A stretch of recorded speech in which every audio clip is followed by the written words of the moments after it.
ఆదాయానికి మించిన ఆస్తుల కేసులో జలమండలి జీఎం కుమార్ ను ఏసీబీ అధికారులు అదుపులోకి తీసుకున్నారు. ఇందుకు సంబంధించిన మరింత సమాచారాన్ని మా ప్రతినిధి రమేష్ ని అడిగి తెలుసుకుందాం. రమేష్, జలమండలి జీఎం కుమార్ ఆస్తులపై సోదాలకు సంబంధించి ఏసీబీ అధికారులు ఏం చెబుతున్నారు?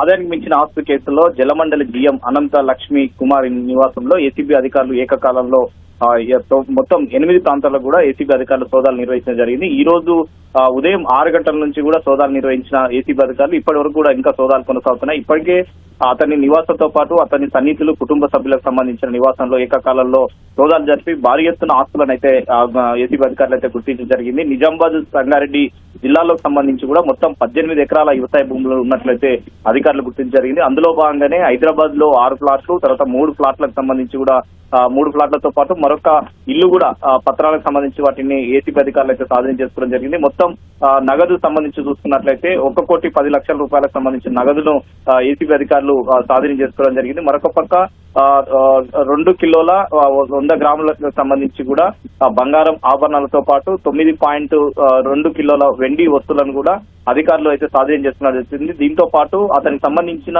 మారుతి కారుతో పాటు బజాజ్ బైక్ ను కూడా స్వాధీనం చేసుకున్నట్టు తెలిసింది. మొత్తం ఇప్పటివరకు దాదాపు 5,88,00,000లకు సంబంధించి ఆస్తి ఉంటుందని చెప్పి కూడా అధికారులు అయితే గుర్తించడం జరిగింది. కానీ ఇది బహిరంగ మార్కెట్లకు సంబంధించి కూడా భారీ ఎక్కువగా ఉంటుంది, భారీగా విలువ సంబంధించి కూడా ఉండే అవకాశం ఉందని చెప్పి కూడా అధికారులు అయితే అనుమానిస్తున్నారు. మరొక పక్క అదనపు ఆస్తులకు సంబంధించి కూడా విచారణ ఇంకా కొనసాగుతుంది. దాదాపు 12 గంటల పాటు అధికారులు సోదాలు కొనసాగిస్తున్నప్పటికీ వాటికి సంబంధించిన పత్రాలను ఇప్పటివరకు విశ్లేషించి కొంతవరకు అధికారులు అయితే ఇప్పటివరకు విశ్లేషించిన వివరాలు మాత్రం ఒక ప్రకటన ద్వారా అయితే మాత్రం విడుదల చేయడం జరిగింది. రాత్రి వరకు కూడా ఇంకా కొనసాగే అవకాశం ఉంది. ఎందుకంటే మొత్తం 8 ప్రాంతాలకు సంబంధించి ఇంకా అతనికి సంబంధించిన ఆస్తులు, అదనపు ఆస్తులు ఇంకెక్కడెక్కడ ఉన్నాయి, తర్వాత అతని బ్యాంకు ఖాతాల్లో కూడా ఇంకా నగదు ఏమన్నా బదలాయింపు చేయడం జరిగిందా, లేదా బ్యాంకు లాకర్లకు సంబంధించి కూడా ఏదన్నా డాక్యుమెంట్లు కూడా దాంట్లో భద్రపరచుకున్న దాని మీద కూడా ఒక వివరాలు అయితే ఏసీబీ అధికారులు అయితే ఇప్పటికే తీస్తున్నారు. ఎందుకంటే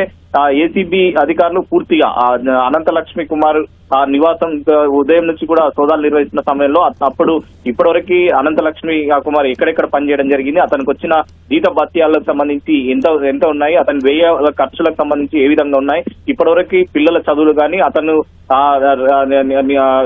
రోజువారీగా సంబంధించి కానీ అతని ఖర్చులు ఏ విధంగా ఉన్నాయనేది కూడా పూర్తిగా వివరాలు అధికారులు అయితే ప్రస్తుతం అయితే అధికారులు అయితే తీస్తున్నారు. కానీ ఇప్పటికే ఇంకా కొంతవరకు ఆస్తుల వరకు గుర్తించినప్పటికీ మరికొన్ని ఆస్తులు కూడా వెలుగులోకి వచ్చే అవకాశం ఉంది. ఇప్పటివరకు కేవలం 5.88 మాత్రం కోట్లకు సంబంధించి మాత్రమే అధికారులు ఆస్తులను అయితే గుర్తించడం కాబట్టి ఇంకా అదనపు ఆస్తులు కూడా వెలుగులోకి వచ్చే అవకాశం ఉందని చెప్తున్నారు. ఇప్పటికే అనంత లక్ష్మి కుమార్ అయితే ఏసీబీ అధికారులు అదుపులో తీసుకొని విచారిస్తున్నారు.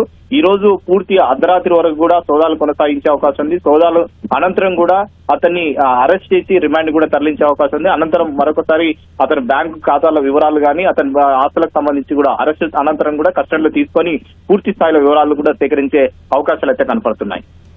ధన్యవాదాలు రమేష్.